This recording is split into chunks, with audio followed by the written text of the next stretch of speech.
Contado por el neuropediatra, episodio 157 de la cuarta temporada. Bienvenido a Contado por el neuropediatra, con el doctor Manuel Antonio Fernández. El programa donde aprenderás y comprenderás las claves fundamentales del aprendizaje, la conducta, desarrollo, la crianza y la educación de los hijos, así como sus dificultades y alteraciones, para prevenir problemas y evitarlos detectándolos de forma precoz, para actuar de la forma más adecuada lo más rápido posible y así tratarlos y corregirlos. Todo esto guiados y acompañados por Manuel Antonio Fernández, el neuropediatra. Y un magnífico equipo de profesionales especializados en neurociencias. Testimonios en primera persona. Colaboración de expertos de diferentes ámbitos. Algún que otro personaje famoso. Y todo lo necesario para conseguir tus objetivos parentales. Este programa es para padres responsables e implicados al 100% o al 200% en el proceso de crianza y educación de sus hijos, neurotípicos o neurodiversos, con capacidades habituales o capacidades especiales que quieran algo más para ellos. Para padres luchadores e inconformistas que están dispuestos a darlo todo por su familia, a emprender, a aprender, a esforzarse y a ofrecer lo mejor de sí mismo por sus hijos. Este programa está imaginado, pensado, creado y desarrollado especialmente para ti. Bienvenidos a un nuevo episodio de Contado por el neuropediatra. Esta semana hacemos algo un poco diferente. Con motivo del Día Mundial del Autismo, hemos preparado un episodio especial en el que recopilamos algunas de las reflexiones más importantes que han pasado por este podcast sobre autismo, acompañamiento y familias. Porque cuando hablamos de autismo, no hablamos solo de diagnóstico, hablamos de entender, de acompañar y de mirar a las personas desde lo que necesitan, no desde lo que les falta. A lo largo de estos minutos vas a escuchar voces diferentes, profesionales, familias, que comparten una misma idea, que el autismo no se aborda desde una única mirada y que el camino siempre es más fácil cuando se recorre con información, apoyo y respeto. Esperamos que este episodio te ayude a entender mejor, a acompañar mejor o simplemente a mirar con otros ojos. Vamos con ello.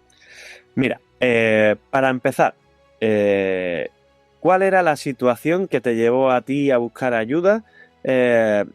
¿Cómo te planteaste la necesidad de buscar soluciones y qué te llevó a buscar ese acompañamiento profesional y a dar el paso de buscar a alguien en este sentido?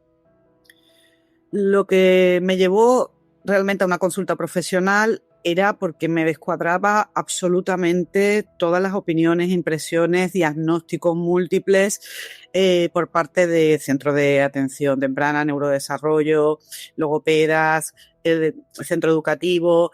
No me cuadraba que cada uno decía una cosa. Entonces, al final, el niño estaba recibiendo unas terapias muy costosas que no le estaban sirviendo absolutamente de nada. Y habló costosas de miles de euros.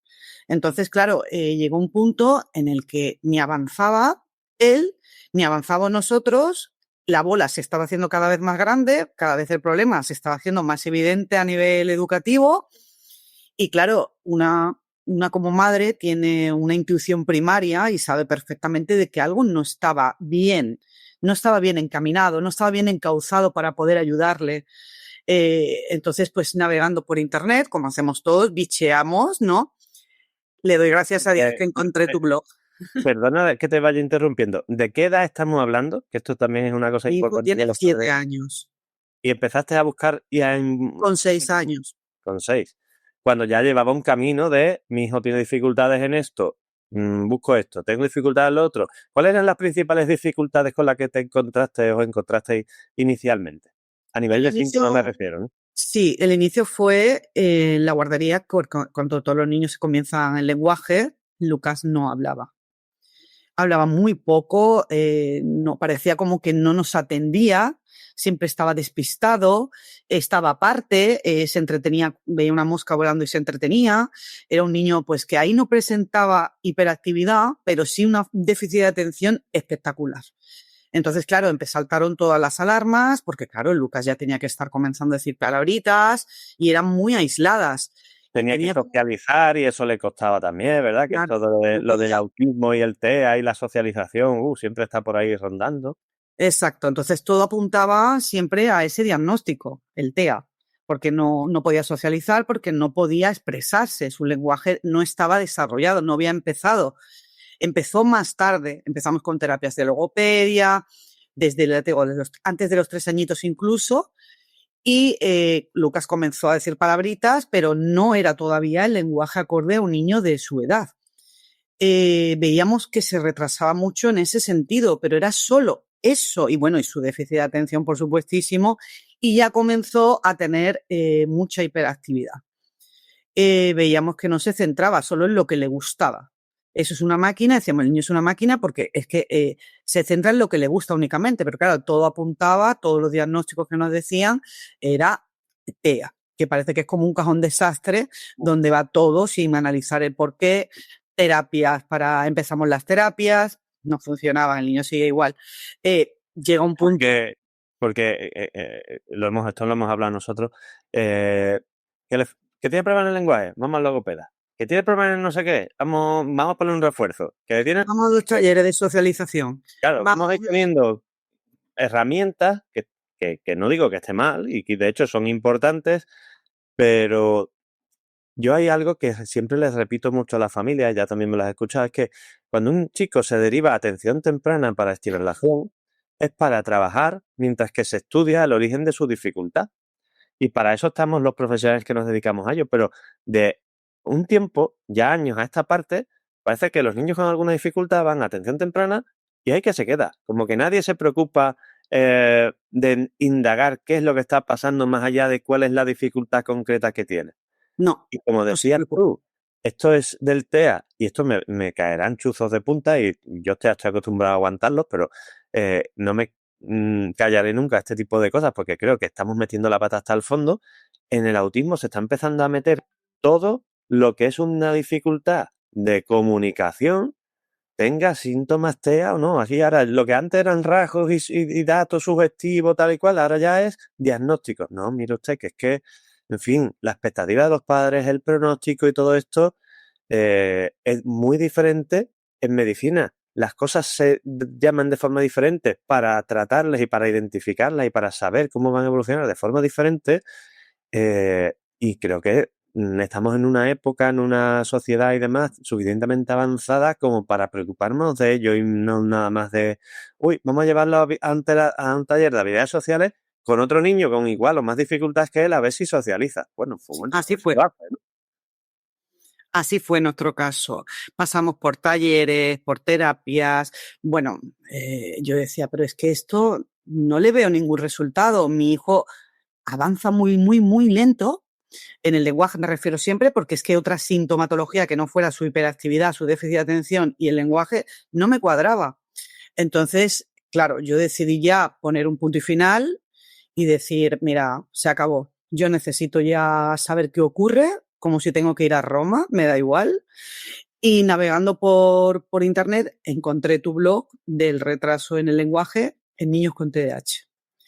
Fue leerlo.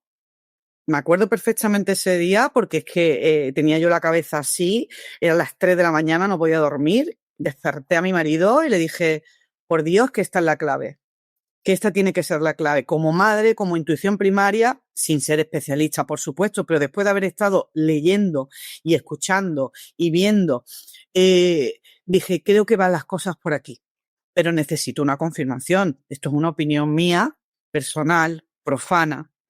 Por eso acudí a la consulta profesional. Primera, ¿cómo empezó todo esto? ¿Cómo empezaste a darte cuenta? Aquí hay algo diferente. Porque esta es una de las primeras preocupaciones, dudas y grandes agobios que tienen muchos padres. No me he dado cuenta, yo veía algo, pero me dijeron que esperara. ¿Cómo fue ese proceso? Bueno, Manuel, es cierto que al principio, cuando tú eres, por ejemplo, una madre primeriza, tienes a tu hijo y como no tienes como con quién comparar, pues parece que como que es normal el desarrollo del bebé.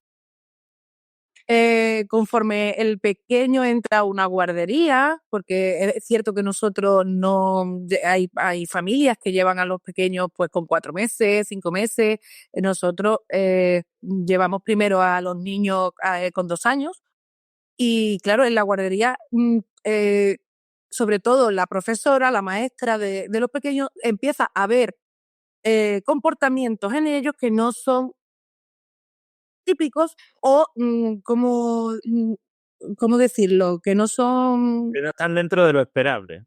Efectivamente, exacto, esa es la palabra.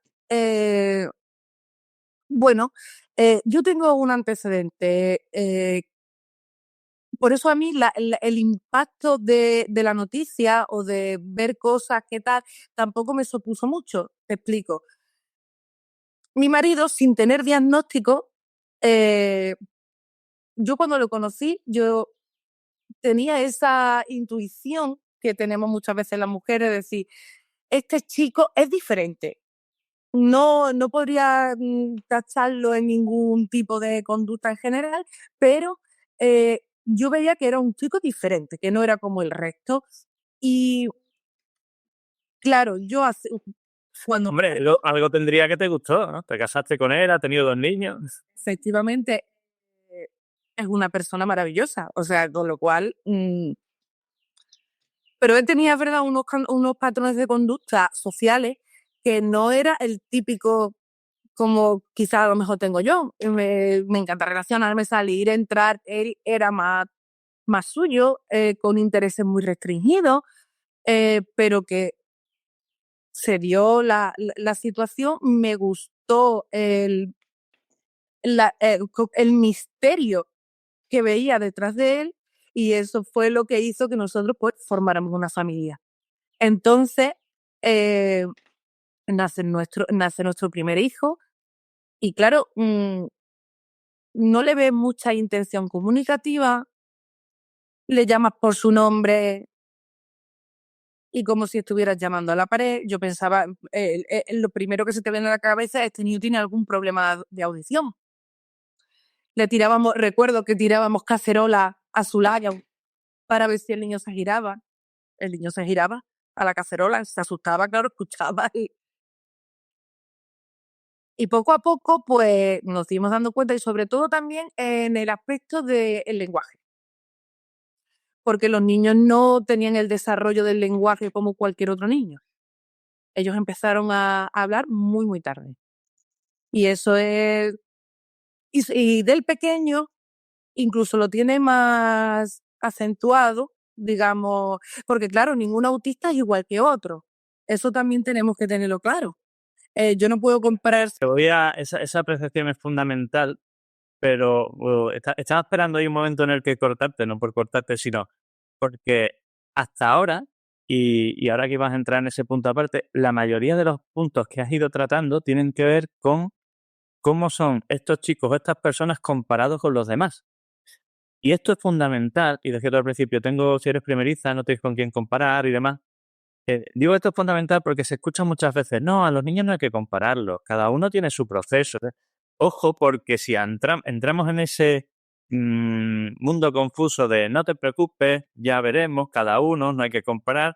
Vamos a ver, la comparación es la base de la detección de lo que no va bien o de lo que va diferente a lo normal. Si no comparamos un niño con otro, una edad con otra y una situación con otra, no nos enteraremos de si mi hijo está en el rango de la normalidad, está por delante, está por detrás, hay cosas por aquí, hay cosas por allá.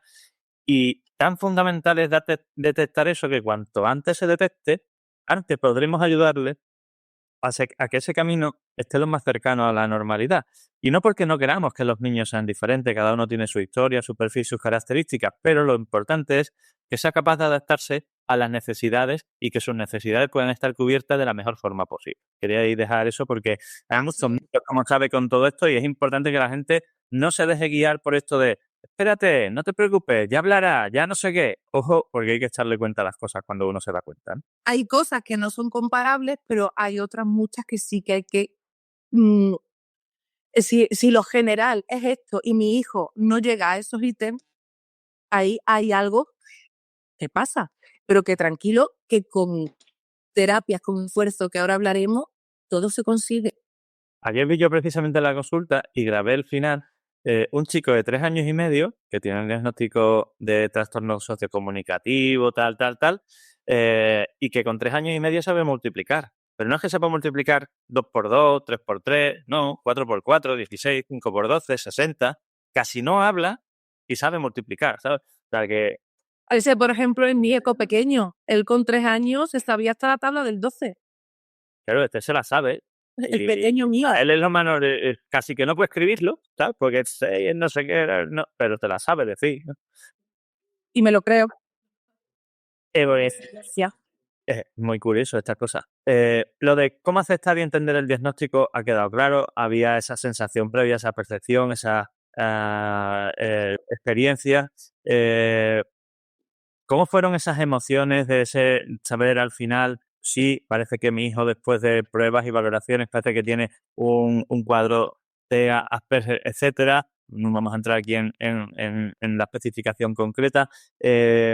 ¿Y qué más? Porque ¿qué más se encontró dentro de ese proceso? Hablando de, hay un problema o una alteración del desarrollo, ¿qué más cosas viste ahí en ese tiempo? ¿Qué más cosas? Pues el TDAH.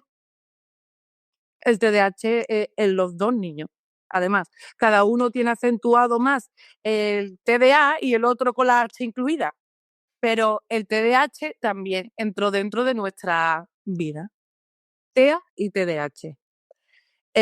Claro, la hiperactividad de mi hijo pequeño llegó a un punto en que el niño sufría, porque su hiperactividad física también es hiperactividad mental. Y ese niño ha llegado a un momento en que su cabeza iría a no sé cuántas revoluciones, estaba sufriendo. Te iba a preguntar algunas cositas de cómo eso ha repercutido no solo en el día a día suyo, aprendizaje, conducta, relaciones, sino en el día a día de la familia. Porque claro, se juntan 2 chicos con perfiles caracteriales específicos, padre que también, tú en esa Madre que me situación, ¿cómo ha ido esto? Es decir, ¿cuáles son los principales conflictos, dificultades, desafíos a los que se han enfrentado ellos y vosotros como familia en el día a día? Nosotros en el día a día como familia es verdad que hacemos muy buen equipo. Están ellos por su parte, yo por la mía, que soy la que voy poniendo como el orden y organizando un poco la familia. Ellos, es cierto que me siguen el ritmo. Los desafíos los hemos encontrado más de puertas para afuera.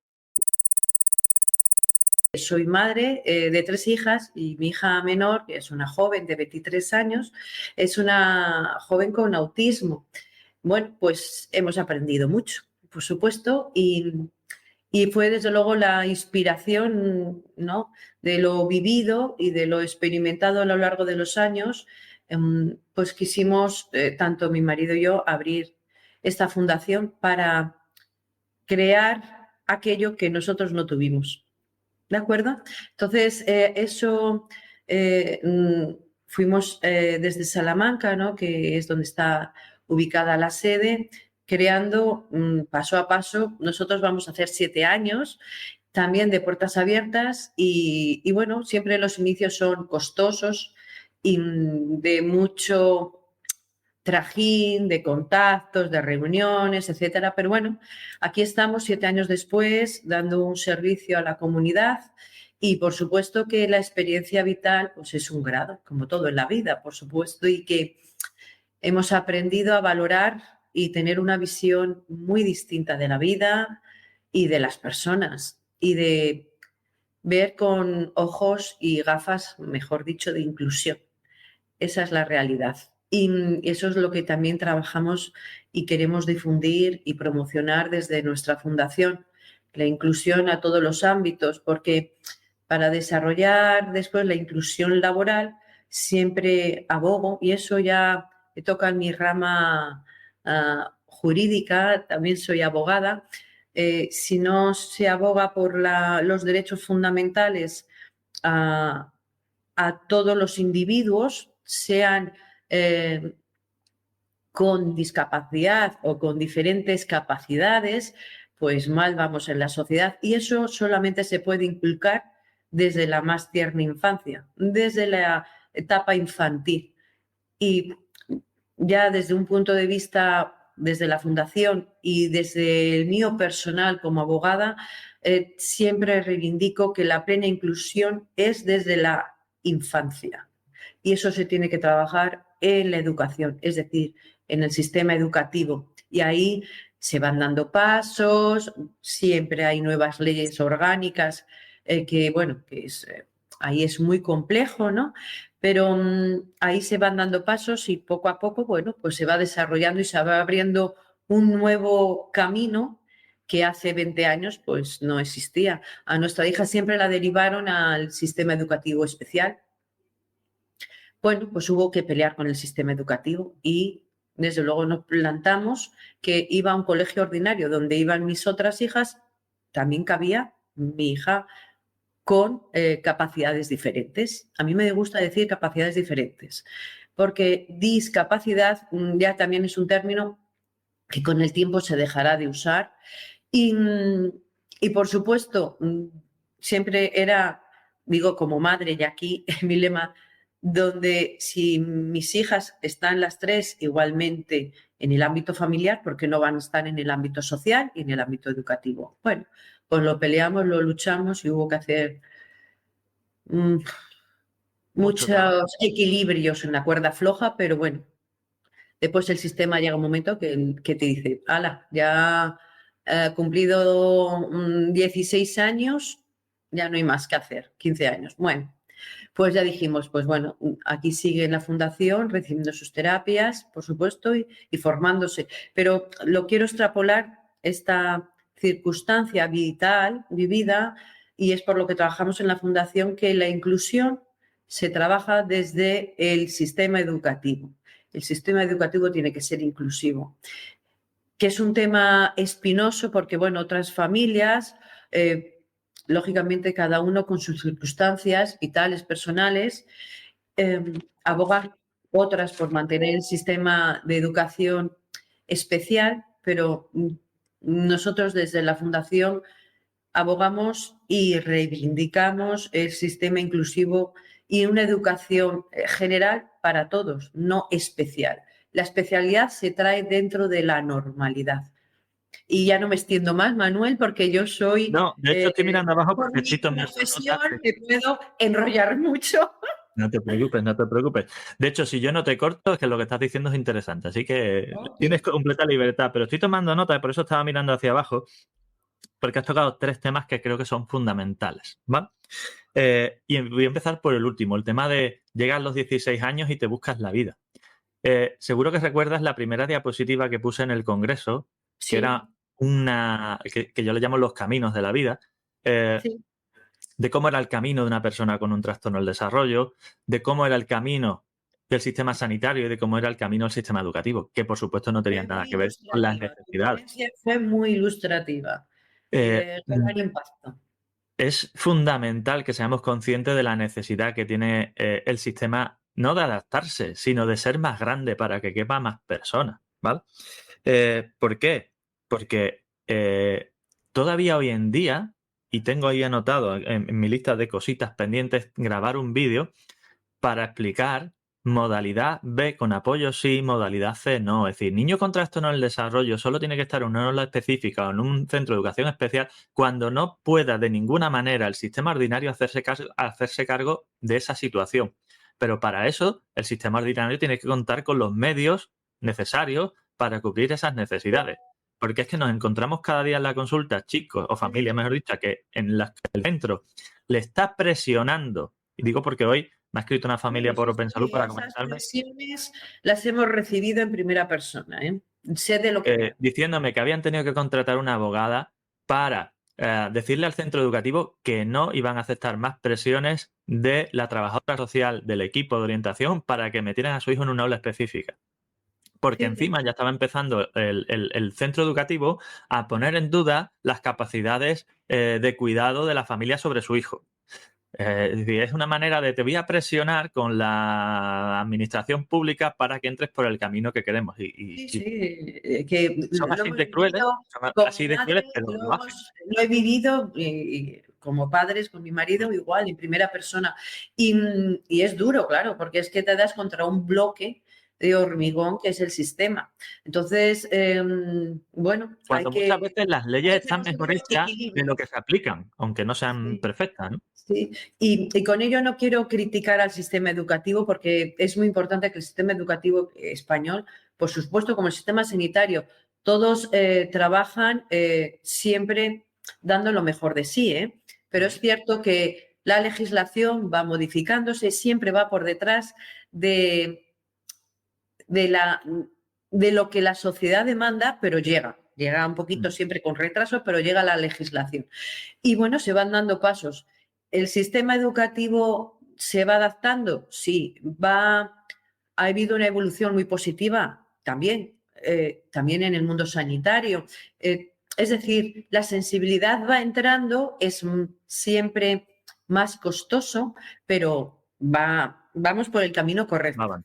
Y después, pues bueno, son temas tan generales y tan complejos, por supuesto, que estamos hablando también que temas competenciales, autonómicos, es muy complejo, pero que vamos por la dirección. Yo siempre soy de las personas que veo el vaso Medio lleno. no vacío, sino medio lleno, para arriba. Entonces, dentro de esa psicología positiva hay que trabajar y hay que confiar que el sistema, tanto educativo y sanitario, por supuesto, va avanzando para llegar a una plena inclusión, que el más costoso es en el sistema educativo, perdón. ¿Por qué? Porque se necesita que el sistema ordinario, como dicen para los neurotípicos, tenga mayores recursos económicos. ¿Y eso qué implica? Pues mayores recursos dirigidos de los presupuestos generales del Estado. Entonces, pues bueno, el tema económico, el tema social, es una lucha constante y bueno, siempre se va avanzando. Que yo lo que me encuentro en el día a día de la consulta es un montón de familias con diagnósticos de TEA o sospecha de TEA o rasgos TEA, que cuando tú los ves dices, pero ¿dónde está el problema de comunicación social? ¿Dónde está? Si la comunicación social la tienen dificultad porque tienen un trastorno del lenguaje o un TDAH con problemas de... En fin, que digo, realmente a nivel conceptual, ¿no crees que esto se nos ha ido de madre en algún sentido? Bueno, quizá, a ver, ¿cómo te digo? Yo creo Pregunta que controvertida, ahora... lo sé, ¿eh? Sí, la verdad es que sí, ¿eh? Yo creo que también ahora lo que está pasando, claro, pues constantemente, ¿no? Es lo que tú estás diciendo, van saliendo nuevas nomenclaturas, ¿no? Nuevas maneras de definir también lo que es el autismo. Y sí que es verdad que hay familias que quizás se sienten un poquito más desorientadas, ¿no? En este sentido. Entonces, yo por lo menos pienso, ¿no? Que muchas veces las familias quizá tampoco necesitan tanto como esa etiqueta, ¿no? Vamos a decirlo así, sino que al final ellos te vienen como con una situación personal, ¿no? Y necesitan que por tu parte les des ese apoyo, esas herramientas, ¿no? Cómo gestionarlo.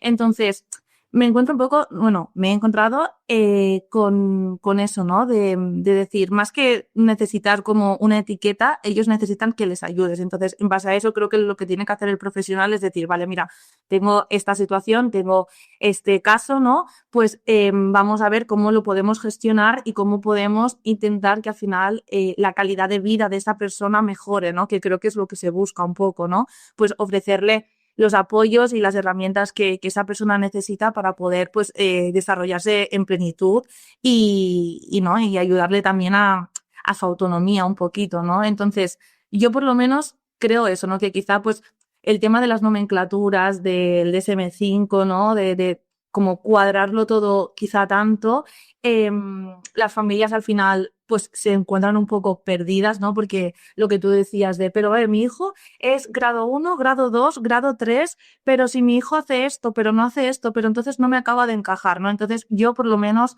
lo que opino... Con los casos que a veces llegan, ¿no? Me han dicho que es un cuadro muy parecido a un Asperger, pero que ya eso se mete en el grado 1, dice, miras al niño, dice, pero si este niño tiene un trastorno del lenguaje, ¿no? Dice, sí, entonces ¿por qué Asperger? Si el Asperger debería tener un lenguaje avanzado.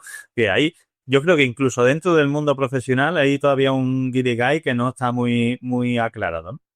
Claro, yo al final creo que, bueno, lo primero de todo, ¿no? Que creo que también es muy importante al final, las familias son las que más conocen a sus hijos, ¿no?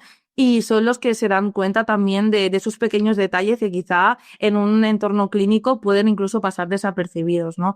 Entonces, lo que venía a decir con esto es que yo creo que pues al final las familias es eso, ¿no? Necesitan que tú les ayudes, necesitan que le des apoyo, recursos y que tú llames de una manera o de otra a la situación. Quizá a veces eso es más por un tema de, ¿no? Luego quizá pues apoyos económicos, ¿no? Ayudas, soportes también dentro de las escuelas, pero que tú le digas TA1, grado 1, ¿no? A ellos en verdad como que tampoco les soluciona nada, ¿no? Yo por lo menos es lo que pienso, que ellos buscan más, pues, oye, mira, a mí me está pasando esto con mi hijo o con mi hija, necesito que me ayudes porque a veces hay situaciones, ¿no? Que salen de lo que es lo habitual y que las familias muchas veces pues no tienen las herramientas o incluso también los docentes, porque también creo que también por parte de los docentes pues es muy complicado, ¿no? Las situaciones actuales que tienen también en los colegios, que ya no es voluntad de los maestros porque la tienen, sino que muchas veces no tienen manos suficientes para atender a todo el alumnado y para poder ayudar, ¿no? Y poder dedicarle el tiempo suficiente a cada uno, ¿no? Entonces, bueno, yo te lo respondería así lo que me has comentado. Estoy completamente de acuerdo. De hecho, como decíamos, lo del DSM, hay una cosa muy curiosa, ¿no? Uno de los cambios que sí, que creo que está muy bien hecho, ¿no? Entre el DSM-4 y el DSM-5, toda la inclusión de los trastornos del desarrollo como grupo, como concepto, como entidad, y curiosamente pasar de una definición previa en la que el TDAH y el TEA eran prácticamente incompatibles y me caían chuzos de punta por hacer diagnósticos combinados de ambos, a que ahora resulta que son primos hermanos. Pero bueno, está claro que los conceptos, cuando se aclaran bien, avanzan, se hacen en el buen sentido. Has abierto un melón ahí con el tema de lo de los apoyos económicos. Me encuentro unas presiones horrorosas por parte de los centros educativos por poner un diagnóstico de TEA cuando no creo que lo haya y cuando ni siquiera los padres y nadie del entorno piensa que lo haya, porque de esta forma podrá tener los recursos y tal, cuando la realidad es que el diagnóstico no es lo que establece los recursos que pueda necesitar un niño, sino las dificultades que tiene. Entonces, tú, que como desde un punto de vista pedagógico esto lo tienes muy claro, es decir, ¿cómo podemos transmitirle a los profesores, a los centros educativos y demás, que la parte importante no es el apellido del diagnóstico? Un niño tiene un trastorno del desarrollo, da igual, entre comillas, da igual, ¿no? Que sea autismo, TEA, que trastorno del lenguaje, etcétera. Sí, las dificultades son A, B y C. ¿Por qué no te preocupas de atender esas necesidades en vez de pelear con la familia sobre si el diagnóstico es X, Y o Z? Es un melón, ¿eh? Yo sí, creo que sí, creo que sí. Yo creo que muchas veces es por falta también, o sea, desde las propias instituciones educativas, quizá como los docentes son como te digo, al final el que está en contacto directo, ¿no? con los alumnos y por encima de ellos hay como muchas otras personas, ¿no? Muchos otros profesionales que son los que tienen como que ofrecerles, ¿no? Estos recursos y estos apoyos. Entiendo lo que tú me dices, ¿no? De que muchas veces, pues al final también no tenemos que etiquetar por etiquetar y si hacemos un diagnóstico tenemos que tener claro, ¿no? Que ese diagnóstico, pues estamos seguros de él, ¿no? Porque eso también, pues lo que tú dices, ¿no? Luego conlleva unas cosas. Pero creo, o por lo menos es lo que mi experiencia me dice, ¿no? Que también los profesores al final están con muchos alumnos en las aulas y que sí que es verdad que hay una parte tuya como docente, ¿no? A nivel como metodológico quizá, de poder adaptar el contenido, ¿no? Y lo que le estás transmitiendo quizá al alumno, pero también creo que muchas veces no les dan más manos si no hay esa etiqueta, ¿no? Si no hay ese diagnóstico. Entonces, yo creo que es por un tema también de necesitar ese acompañamiento quizá para... Yo creo que también muchas veces se sienten como con frustración, ¿no? De decir, ostras, es que me encantaría poder ayudar más a este niño o a esta niña, pero es que no tengo manos, porque es lo que decimos, ¿no? En las clases, en las aulas ahora te puedes encontrar alumnos de todo tipo, ¿no? Entonces, muchas veces creo que les faltan manos, o por lo menos eso me dice la experiencia, ¿no? De de que pues eso, necesitan como ese apoyo, ese soporte, y a veces, por lo que he podido yo también observar, es un poco porque si no tienen ese diagnóstico no pueden pedir, pues, ¿no? Profesoras de pedagogía terapéutica, ¿no? O, no sé, mediadoras, ¿se dice? ¿Está bien dicho? Bueno, sombra, sí, maestro sombra. Vale, pues maestros sombra, ¿no? Entonces, claro, muchas veces también es un poco por eso y también supongo la impotencia, ¿no? De decirte, oye, mira, es que me gustaría poder ayudar más a este alumno, ¿no? Pero es que no me da el tiempo, no me dan las manos. Es ambas, ¿eh? También estoy un poco de acuerdo con lo que me has comentado, de que sí que es verdad que tú como docente también tienes que tener esa capacidad, ¿no? Y que por eso también veo muy importante el tema de la formación, ¿no? De los profesores. Creo que al final en la carrera bueno, educación primaria, educación infantil, ¿no? Y ya, bueno, eso, no hablemos institutos porque eso es totalmente otro mundo quizá, pero sí que les dan ciertas nociones de lo que es el autismo, ¿no? En este caso hablo porque es lo que más quizá yo domino, pero creo que después a llevarlo a la práctica, ¿no? Cuando lo tienes en tu aula, les faltan muchas herramientas y les faltan muchos conocimientos quizá, ¿no? Que poder llevar a cabo y poder también ofrecer después a los alumnos, ¿no? Un poquito. Entonces, creo que es muy necesario también que se forme a los docentes, ¿no? En cuanto a lo que es el autismo y a las herramientas que pueden llevar, porque también ¿no? de conversaciones con docentes y demás, muchas veces es lo que ellos más te piden, ¿no? Es que necesito, mira, me pasa esto en clase, ¿cómo puedo gestionar esta situación concreta, ¿no? Y quizá tú que tienes alguna noción más, les dices, ¿has probado esto? Ostras, pues mira, no lo había probado, pero lo voy a intentar y después les funciona. O quizá no, y luego hay que volver, ¿no? A hacer como una observación y hacer retoques. Pero creo que eso, que también es muy necesario que los docentes tengan formación en cuanto a lo que es el autismo, quizá, ¿no? También para entender algunos comportamientos y también para intentar promover, ¿no? Dinámicas dentro del aula, quizá. El autismo y los trastornos del espectro del autismo, más conocidos por sus siglas TEA, son un trastorno del desarrollo neurológico de origen multifactorial, pero fundamentalmente genético, con una base claramente neurobiológica en el que se generan una serie de alteraciones estructurales y funcionales en diferentes áreas del cerebro que alteran los mecanismos que regulan el funcionamiento de los aspectos relacionados con la capacidad de comunicación, la interacción social y los patrones de conducta, provocando una clara limitación de la relación con el entorno que les rodea y con ello problemas en la conducta o el comportamiento, problemas en las relaciones personales, familiares y sociales y problemas en la autopercepción, la autonomía y el autoconcepto. Ya sea familiar, profesional del educativo o sanitario, estos temas son temas que te van a ayudar a mejorar la forma de comprender y afrontar tu día cuando trates este problema. Y te voy a desarrollar los siguientes puntos en este episodio. Punto 1. Los criterios fundamentales que debe cumplir una evaluación de un caso de autismo o TEA o sospecha de padecerlo. Punto 2. El contenido, es decir, las herramientas que podemos y debemos utilizar a la hora de realizar una evaluación de estas características. Y tercer punto, no menos importante ni mucho menos, cuál es la forma en la que debe desarrollarse una evaluación de estas características para que los resultados sean realmente fiables. ¿De acuerdo? Pues vamos a empezar por el primero. En este punto 1 vamos a ver los criterios fundamentales que debe cumplir la evaluación de un caso con autismo o TEA o sospecha de padecerlo.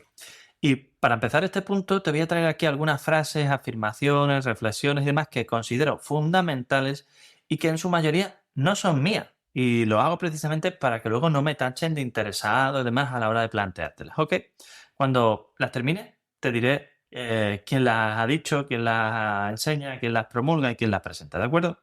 Primero, ¿qué es una evaluación para la valoración de la sospecha de autismo o TEA? Pues es un proceso estructurado y no estructurado, es decir, cumple las dos características, de recogida de información de varios informadores por evaluadores que permite realizar un diagnóstico complejo de TEA, comorbilidades, etiología, severidad y pronóstico.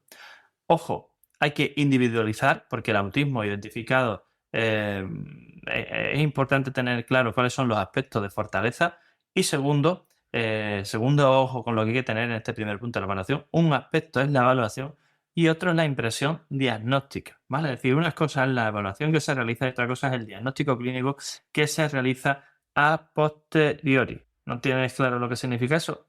Un poquito más adelante te lo voy a aclarar, ¿vale?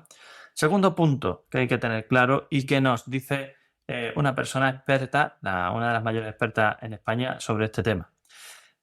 ¿Qué debe incluir una evaluación completa de autismo o TEA? Pues mira, son 3, 6, 9, 12 cosas. Por resumir, ¿vale? Historia del desarrollo, es decir, historia familiar, regresión, preocupaciones, toda la historia del desarrollo desde el nacimiento o incluso antes, con antecedentes familiares y demás, hasta el momento de la valoración. Los síntomas de autismo, con cuestionarios, con la entrevista ADR, con la evaluación A2. Los aspectos cognitivos, incluyendo capacidad intelectual, escala de desarrollo, lo necesario. La valoración de los síntomas no TEA, como comorbilidad del neurodesarrollo, psiquiátrica o médica. El nivel de expresión del lenguaje, el nivel de aprendizaje, la capacidad adaptativa funcional, informes previos y la experiencia del evaluador a la hora de valorar clínicamente al caso con su conducta y demás.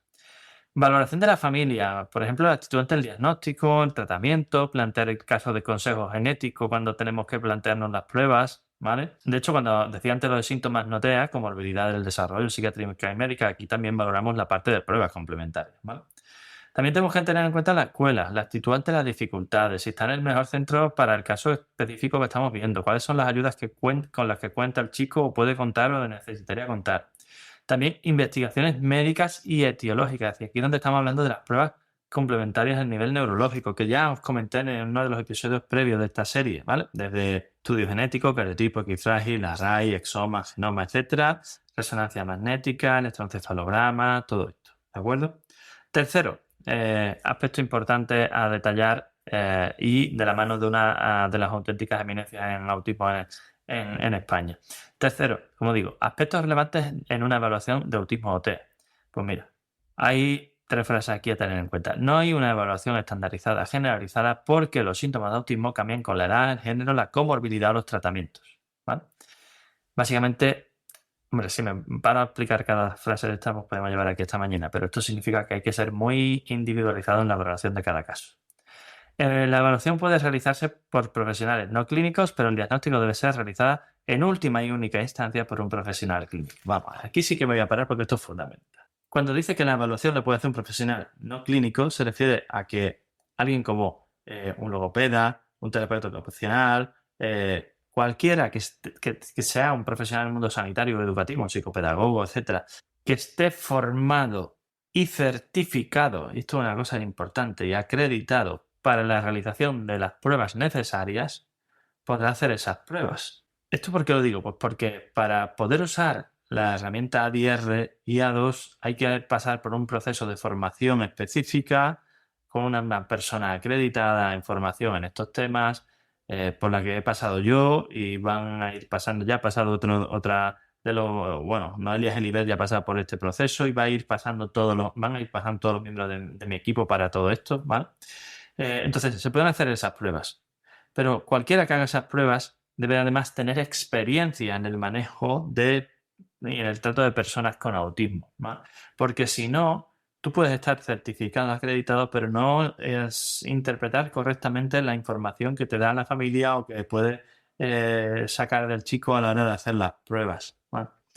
Y después, otro de los aspectos más importantes es que independientemente de quién haga la evaluación con estas herramientas, que ya digo, tiene que estar certificado, acreditado y tener experiencia en eso, ¿vale? No solo, vale, yo soy psicopedagogo, llevo no sé cuántos años trabajando en un colegio sin formación específica en autismo, lo que sea, y me apunto a un curso de certificación en ADR en A2 y ya yo sé hacerlo. No, esto no es así. Los profesionales que nos dedicamos al neurodesarrollo, neuropediatras, psicólogos clínicos, neuropsicólogos, demás, llevamos años formándonos, trabajando con personas con estas características y manejando herramientas de este tipo, ¿vale? A pesar de eso, tenemos que pasar este proceso de certificación para que se garantice que tenemos la suficiente competencia para hacer estas pruebas, ¿vale?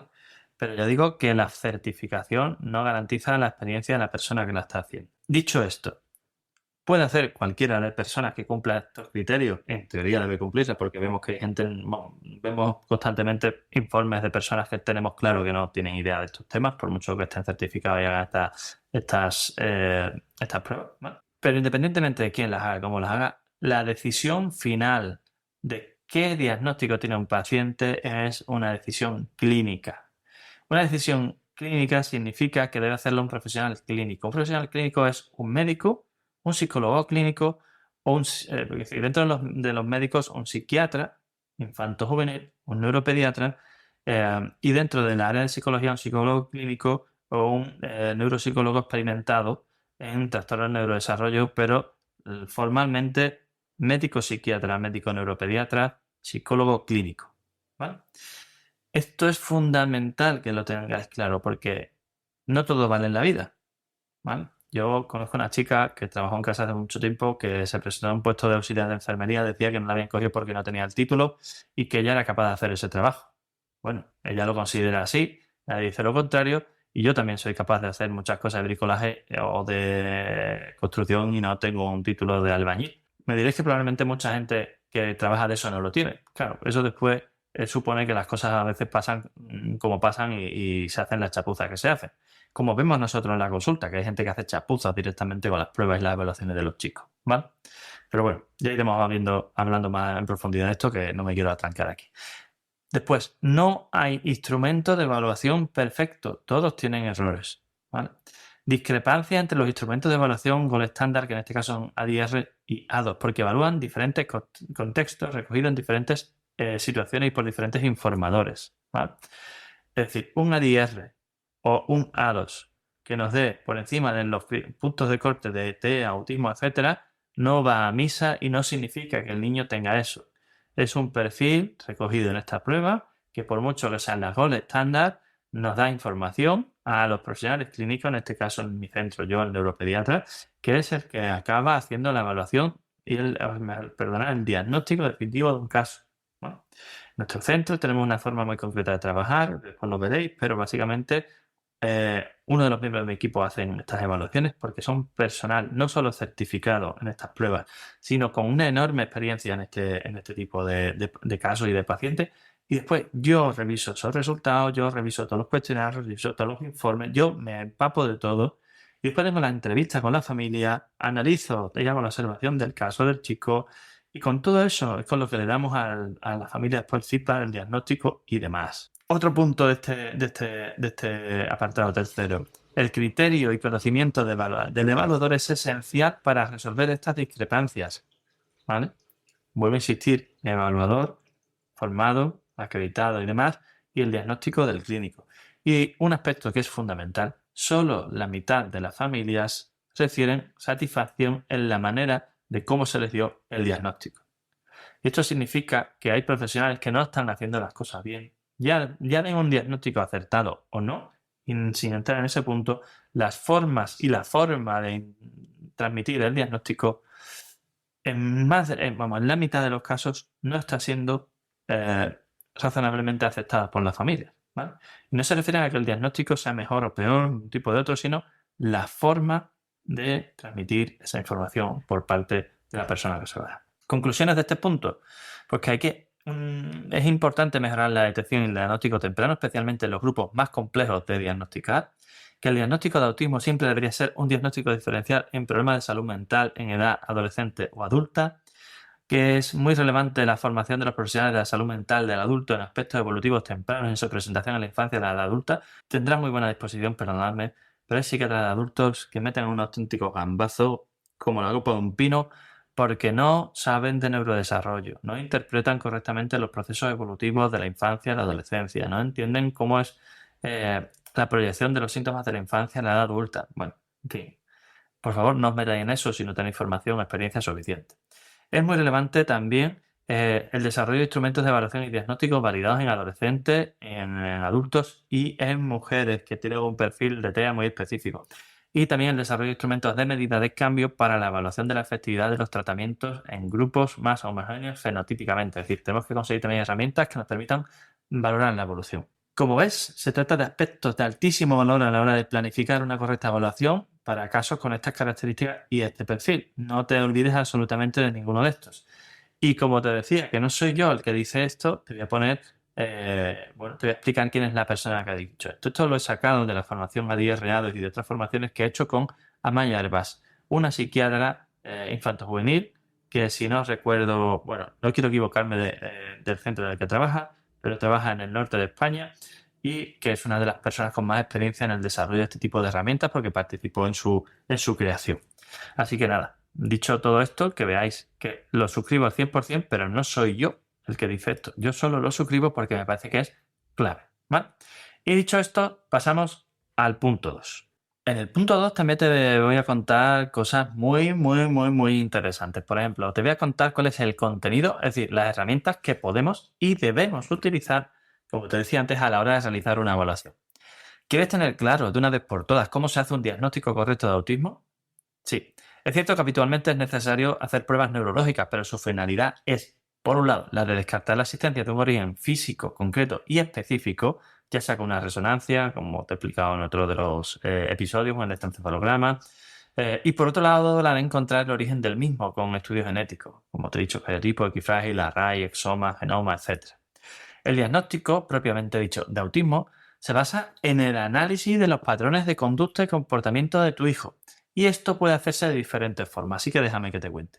Te voy a contar, como digo, cuáles son las pruebas consideradas como patrón oro en la valoración y el diagnóstico del autismo, para que tengas claro que, aunque no son imprescindibles, como te voy a repetir más adelante, aportan una información de valor incalculable no solo para el diagnóstico, sino también para planificar el plan de tratamiento.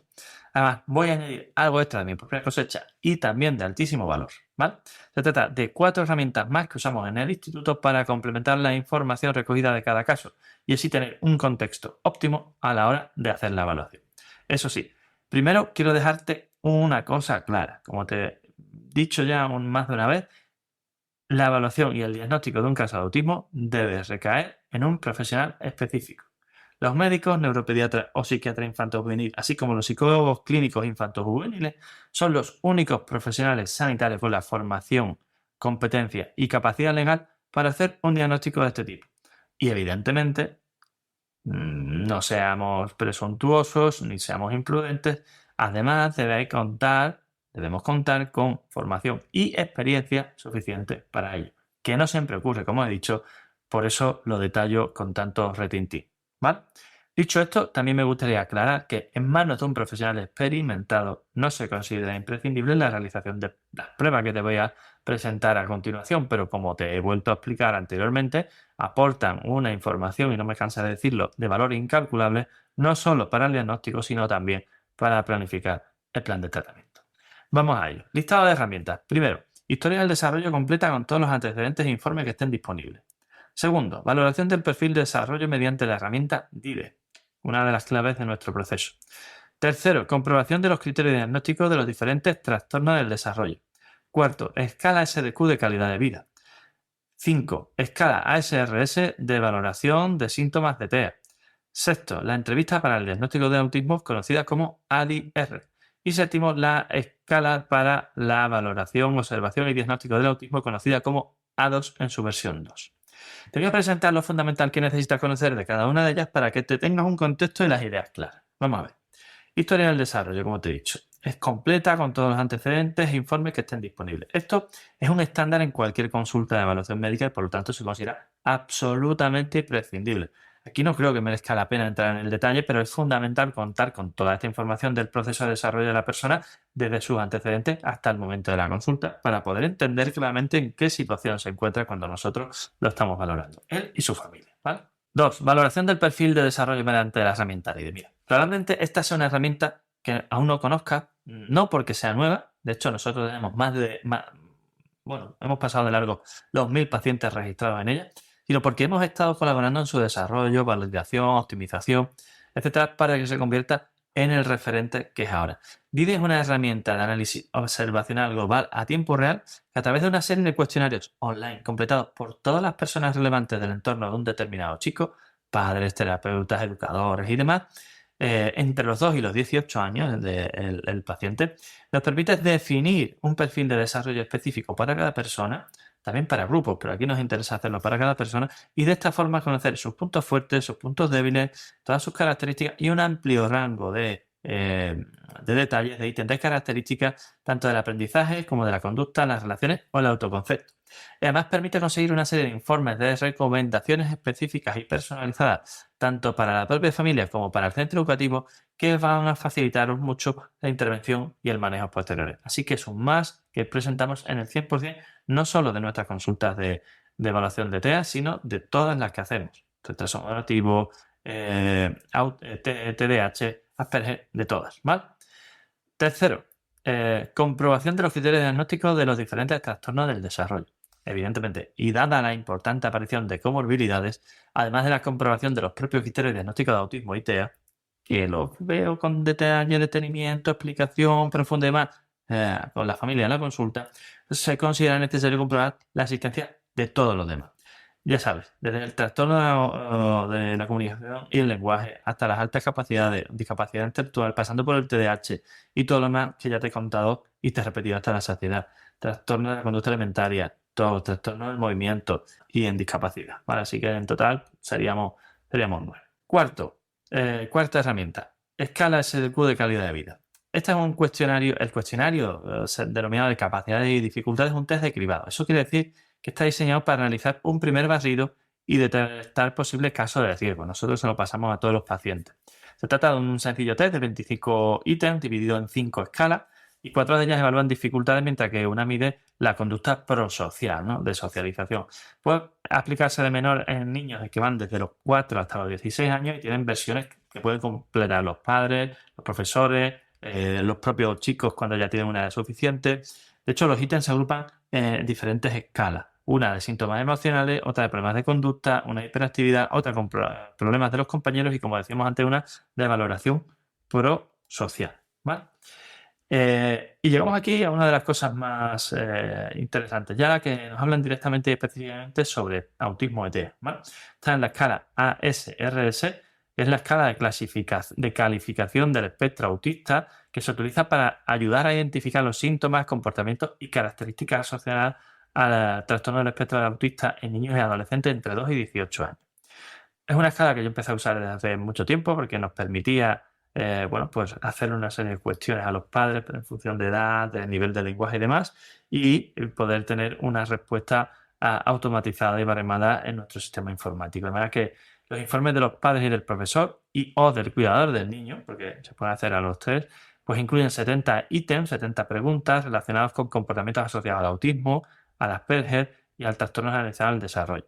Los resultados de estos ítems pues producen una puntuación total que se interpreta además mediante 3 escalas. La escala ASRS, que interpreta las habilidades sociocomunicativas y los comportamientos inusuales del niño. La escala del DSM-5, que compara los síntomas del niño con los criterios diagnósticos del TEA, extraídos directamente del DSM-5. Y la escala de tratamiento, que interpretan la socialización con los compañeros, con los adultos, la reciprocidad socioemocional, el lenguaje atípico, la estereotipia, la rigidez conductual, la sensibilidad sensorial y la atención o autocontrol del niño. Cosa que, al fin y al cabo, bueno, el autocontrol y la atención siempre digo que es un factor de confusión porque son síntomas presentes en el TDAH. Pero bueno, todo evidentemente nada es perfecto, todo es mejorable. Y ahora vamos a ir a hablar de las 2 herramientas que hemos dicho son el gold estándar para la evaluación del TEA y el autismo. El punto número 6 es la entrevista para el diagnóstico del autismo, conocida como ADR. Y después tenemos la escala de observación y diagnóstico del autismo, conocida como A2-2, en su versión 2. La ADR es una entrevista clínica que permite una evaluación profunda de personas con sospecha de autismo o algún trastorno del espectro del autismo. La entrevista se centra en las conductas que se dan con muy poca frecuencia a las personas que no lo presentan y ha demostrado ser muy útil en el diagnóstico y en el diseño de planes educativos y de tratamiento. En ella se clasifican las 3 grandes áreas de interés. Por un lado, el lenguaje y la comunicación. Por otro, las interacciones sociales recíprocas. Y por otro lado, las conductas e intereses restringidos, repetitivos, estereotipados e inflexibles, ¿vale? Esto se consigue a través de 93 preguntas que se le hacen al progenitor o cuidador principal y cuyas respuestas se van codificando y trasladando a los algoritmos que orientan el diagnóstico y la evaluación de la situación actual. Esto es un proceso complejo porque hay que hacer la pregunta, interpretar la información que te da la familia, el progenitor, el cuidador principal, entender, conseguir que entienda la pregunta correctamente y conseguir que te dé la respuesta a lo que tú exactamente estás preguntando y después interpretarlo y codificarlo según el estándar de esta herramienta.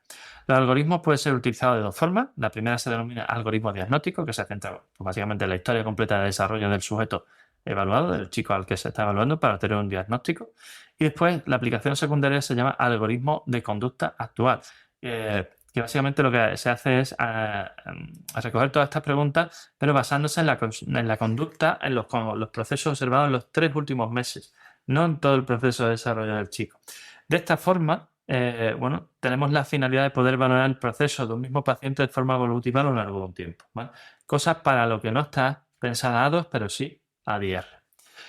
Dicho esto, escala de observación y diagnóstico de autismo, conocida como hemos dicho como ADOS, pues esta, por sus siglas ADOS, en su versión 2, es una evaluación estandarizada y semiestructurada, quiere decir que estandarizada, que se hace siempre de la misma forma y semiestructurada, que hay una serie de preguntas que son concretas y específicas y otras que se pueden ir modificando o un poco más de forma más abierta y libre para no ser tan cerrado y de una forma u otra hay una estructura muy bien definida de la comunicación, de la interacción social y el juego o el uso imaginativo de materiales para personas con sospecha de tener un trastorno del espectro del autismo.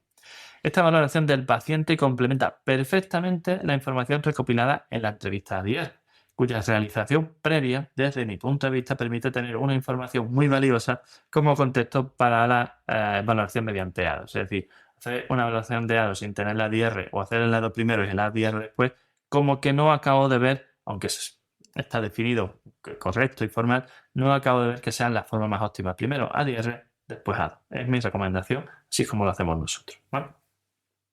La escala está estructurada en 5 módulos, cada uno destinado a personas con una edad diferente y un nivel de lenguaje determinado, ¿vale? De hecho, se puede aplicar a personas de edades con niveles de desarrollo y comunicación verbal muy diferentes, desde los 12 meses de edad, es decir, desde el año, ¿vale? Sí, desde el año ya se puede hacer esto, hasta adultos, ¿vale? Y incluso aquellos desde los que no tienen ningún tipo de lenguaje hasta los que tienen un lenguaje muy fluido, ¿vale? Así que cada uno de los módulos está compuesto por un conjunto de actividades que proporcionan contextos muy modelos, ¿vale? Estandarizados, donde el profesional que realiza la valoración puede observar o no la presencia de ciertos comportamientos sociales, comunicativos, etcétera, relevantes para el diagnóstico del TEA. Y como especificaba al inicio, la evaluación de los resultados de ambos, ADR y ADOS, es en la actualidad el patrón oro para el diagnóstico de autismo y por lo tanto la vía recomendable siempre que esté en manos de profesionales con experiencia, formados en la evaluación y en la realización de este tipo de pruebas y bajo el diagnóstico definitivo de un profesional clínico, neuropediatra, psiquiatra infanto-juvenil, psicólogo clínico infanto-juvenil. Esto lo voy a repetir hasta la saciedad porque es fundamental que abras las orejas y lo entiendas porque nos estamos encontrando lo incontrable, ¿vale? Lo incontable. Es decir, en fin, cosas a las que no se le podría calificar por son auténticas barbaridades. Pero bueno, explicadas todas estas herramientas, para terminar toca ponerlas en orden para planificar una evaluación, la evaluación ideal para un caso con sospecha de autismo o TEA, ¿de acuerdo? Pues vamos al punto 3. En este último punto, el punto 3, como te digo, te voy a explicar cuál es la forma en la que debe desarrollarse una evaluación para que los resultados sean fiables. Y te lo voy a definir de una forma breve, resumida e incluso esquemática. Tanto es así que he conseguido concretarlo en un decálogo, sí, en 10 puntos que te voy a contar ahora mismo. Primero, recopilación de toda la historia del desarrollo del chico, incluyendo los antecedentes de todo tipo. Segundo, recopilación de todos los informes que existan de valoraciones previas, así como información específica y detallada de la situación y evolución que nos puedan aportar los terapeutas que estén interviniendo en el caso, en el proceso, si es que es así, ¿vale? Si es que lo hay. Tercero, realización de todas las escalas de valoración observacional, evaluación y de evaluación previa por parte del entorno del chico. Me refiero a VIDE, a los criterios de diagnóstico de los trastornos del desarrollo, a la SRS, a la SDQ y a todas las demás que nosotros incluimos en esta batería, pero que no te hemos contado aquí por no ganar esto sin fin. Cuarto, entrevista clínica general con la familia y valoración clínica observacional y directa del chico en la consulta o en su entorno. De hecho, esto se puede realizar, y lo hemos hecho así, incluso a distancia, sin muchos problemas, si se cumplen una serie de requisitos. Quinto, información a los padres sobre la interpretación de toda la información recopilada y, en caso necesario, recomendación de la realización de las pruebas específicas ADIR y A2. ¿Vale? Aquí eso también se incluye por parte del médico, del profesional que está haciendo la evaluación y la interpretación y la información, y está transmitiendo la información y demás, la recomendación de las pruebas complementarias. Hemos dicho antes y lo hemos comentado en uno de los episodios anteriores, electroencefalogramas, resonancia, estudios genéticos, etc. ¿Vale? Sexto, realización de la entrevista ADIR por parte de un profesional, insisto, acreditado, certificado y con experiencia, no solo en el uso de la herramienta, sino en el manejo y en el trato de personas con autismo. Séptimo, realización de la evaluación A2 por parte de un profesional, repito de nuevo, certificado, acreditado y con experiencia, no solo en la herramienta, sino en el manejo y trato de personas con TEA. Octavo, devolución de los resultados y presentación del diagnóstico definitivo por parte del profesional clínico. ¿Vale? Recordad antes que había un 50% de familias que no estaba satisfecha en cómo se le había transmitido el diagnóstico. ¿Vale? ¿Qué supone eso? Que este punto octavo es fundamental, es un momento clave en el que el profesional clínico, recogiendo toda la información previa, conociendo ya al chico, a su familia, a la situación, a la evolución y a todo, tiene que sacar su arte, y cuando digo su arte no me estoy hablando de ninguna floritura, sino la as médica es la forma de desarrollar la actividad profesional médica, ¿vale? La praxis es la práctica médica, y hay palabras del lenguaje del latín y demás que nos dicen cómo nosotros los profesionales tenemos que desenvolver y desarrollar.